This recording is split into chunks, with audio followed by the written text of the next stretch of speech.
Governor గారిని request చేసినాం. ఈవీఎంలు మచిలీపట్నంలో ఈవీఎంలు వీళ్ళు పోస్ట్ చేసుకున్న అధికారులు, ఆర్డీఓలు గాను కలెక్టర్లు గాను వీళ్ళు పోస్ట్ చేసుకున్న అధికారులు ఏకంగా ఈవీఎంలో స్ట్రాంగ్ రూముల్లో పెట్టిన ఈవీఎంలను ఏకంగా డోర్లను ఓపెన్ చేసి ఈవీఎంలు బయటికి తీసి ఏ రకంగా చేయగలుగుతారు? There is a procedure for it. ఆ రకంగా స్ట్రాంగ్ రూమ్ డోర్లు ఓపెన్ చేయాలి అని అంటే క్యాండిడేట్లను పిలవాలి, క్యాండిడేట్ల సమక్షంలో జరగాల. ఎందుకు మా క్యాండిడేట్లు పిలవలేదు? ఏ రకంగా మచిలీపట్నంలో డోర్లు ఓపెన్ చేయగలిగినారు స్ట్రాంగ్ రూమ్ డోర్ను? సో అది కూడా గవర్నర్ గారి దృష్టికి తీసుకొచ్చినాం. పారామిలిటరీ ఫోర్సెస్ పెట్టాల్సిందే, స్ట్రెంత్ ఇంక్రీజ్ చేయాల్సిందే, రాష్ట్ర ప్రభుత్వం పరిధిలో నుంచి సెక్యూరిటీని బయటకు తీయాల్సిందే, కేంద్ర ప్రభుత్వం పూర్తిగా కంట్రోల్లోకి తీసుకోవాల్సిందే స్ట్రాంగ్ రూమ్స్ అన్నిటినీ. అక్కడ పెట్టిన CC cameras live feed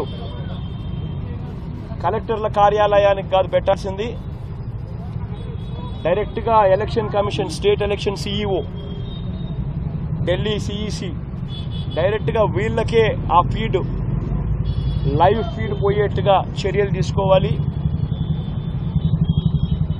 central government forces ఇంకా ఎక్కువగా డిప్లాయ్ చేసి పూర్తిగా ఈవీఎం భద్రతకు సంబంధించిన అన్ని అంశాల మీద ప్రొటెక్ట్ చేయాలి అని కూడా గవర్నర్ గారు దృష్టికి తీసుకొని పోయాం.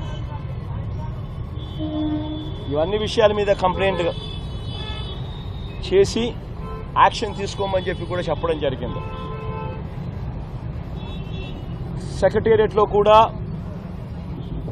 ఇన్స్ట్రక్షన్స్ ఇవ్వండి చీఫ్ సెక్రటరీకి.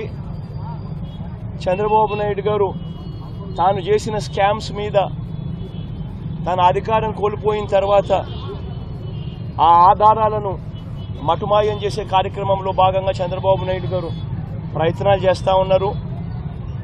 ఇది కాక తనకు సంబంధించిన వాళ్లకు, తనకు సంబంధించిన బెనామీలకు, కాంట్రాక్టర్లకు విచ్చలవిడిగా చెక్కులు వాళ్లకు మాత్రమే ఇచ్చే కార్యక్రమాలు చేస్తూ ఉన్నాడు. ఇవన్నీ కూడా కంట్రోల్ చేయండి. ఇది vote on account budget, vote on account budget కాబట్టి కొత్త ప్రభుత్వం వచ్చేదాకా చంద్రబాబు నాయుడు గారు సెక్రటేరియట్ను కూడా దుర్వినియోగం చేస్తూ సెక్రటేరియట్ను కూడా కంట్రోల్లోకి తీసుకొని తన అన్యాయాలను కొనసాగించడం ధర్మం కాదు. అక్కడ కూడా గట్టిగా మీరు యాక్షన్ తీసుకునే కార్యక్రమాలు చేయండి అని కూడా గవర్నర్ గారికి రిక్వెస్ట్ చేసి యాక్షన్ తీసుకోమని చెప్పి కూడా చెప్పడం కూడా జరిగింది. అన్ని కేసులు జరిగింది. ఏమైనా ఉన్నాయా? అడగాల్సిన ఏమైనా ఉన్నాయా?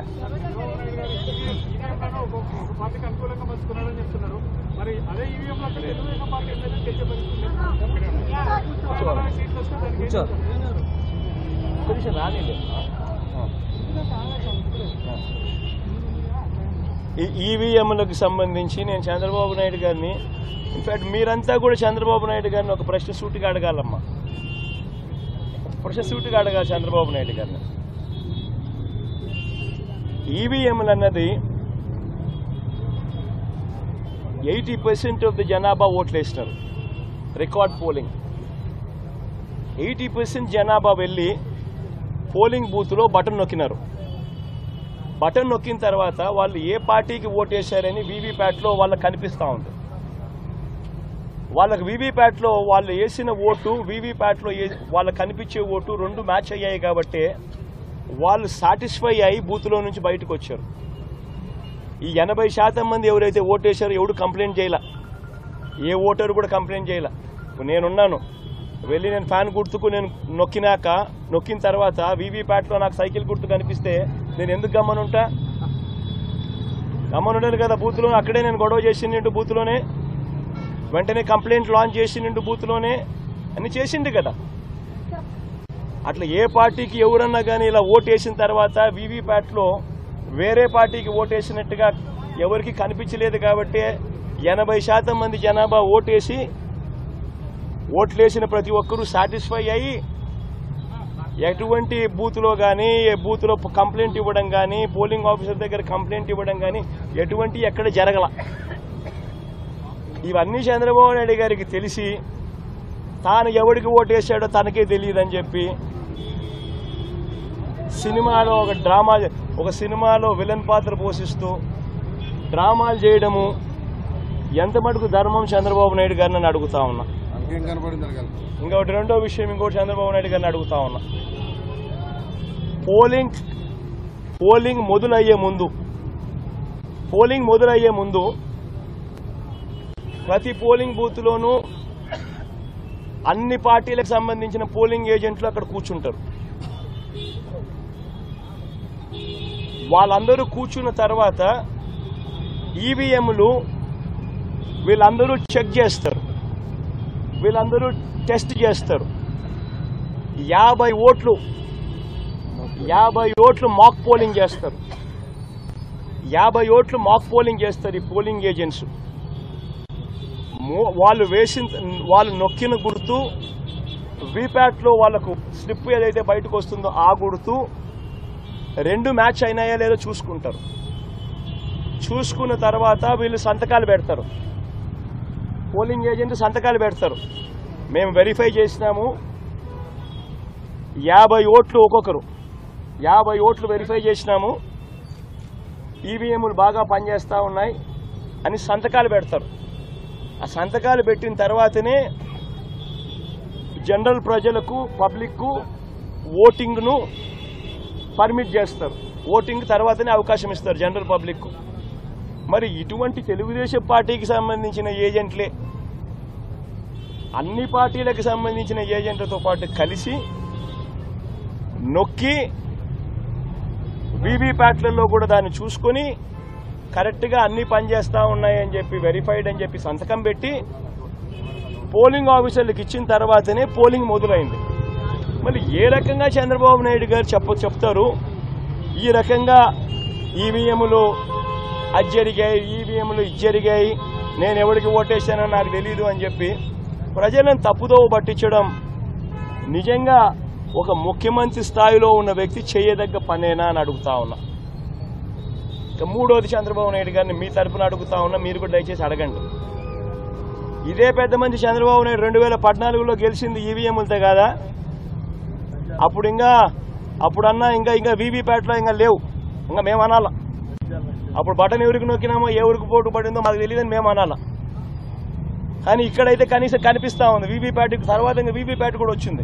బటన్ నొక్కిన తర్వాత వీవీప్యాట్లో కనిపిస్తూ ఉంది ఏ పార్టీకి ఓటు వేసామని. అప్పుడు చంద్రబాబు నాయుడు 2014లో గెలిచినప్పుడు అది కూడా లేదు, అయినా మేమేమో అనలా.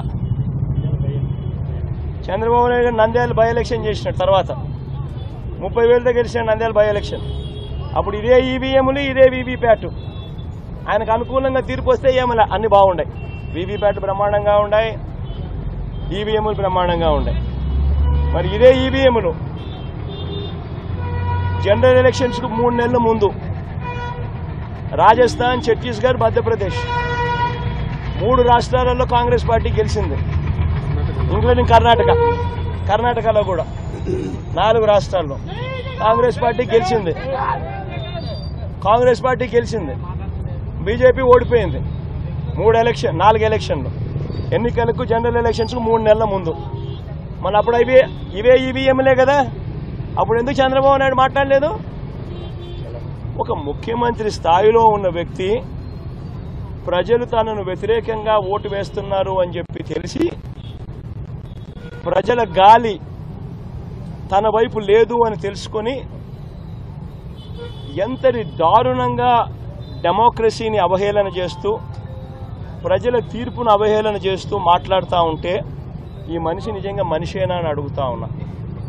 తాను గెలిస్తే ఏమో అన్ని బాగున్నట్టే, తాను ఓడిపోతే మాత్రం ప్రజలు ఓటేయలేదు అనే మాట ఒప్పుకోకుండా ఈవీఎంల మీద నెపాన్ని నెట్టడం. ఈయన బుద్ధి ఈ 5 ఏళ్ళు చూస్తే ఈయన బుద్ధి అయ్యేది. గెలిస్తే సింధుకు నేనే బ్యాడ్మింటన్ నేర్పించిన, బిల్ గేట్స్ కంప్యూటర్ ఎలా నొక్కాలని నేనే నేర్పించిన, సెల్ ఫోన్ నేనే కనిపెట్టా.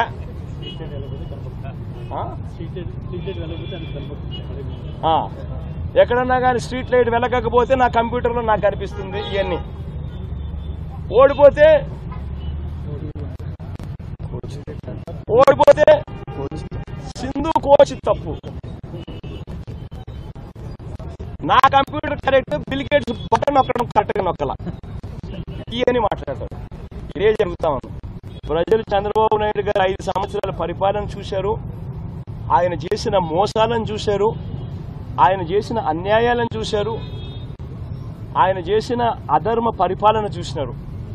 చూసిన తర్వాత ప్రజలు ఈ 5 సంవత్సరాల చంద్రబాబు నాయుడు గారి పరిపాలనతో ప్రజలు విసిగెక్కిపోయి ఇక వద్దు బాబు చంద్రబాబు నాయుడు నీ పరిపాలన, బాయ్ బాయ్ బాబు అని చెప్పి ప్రజలు పూర్తిగా డిసైడ్ చేసుకుని చంద్రబాబు నాయుడుకు బాయ్ బాయ్ బాబు చెప్పినారు.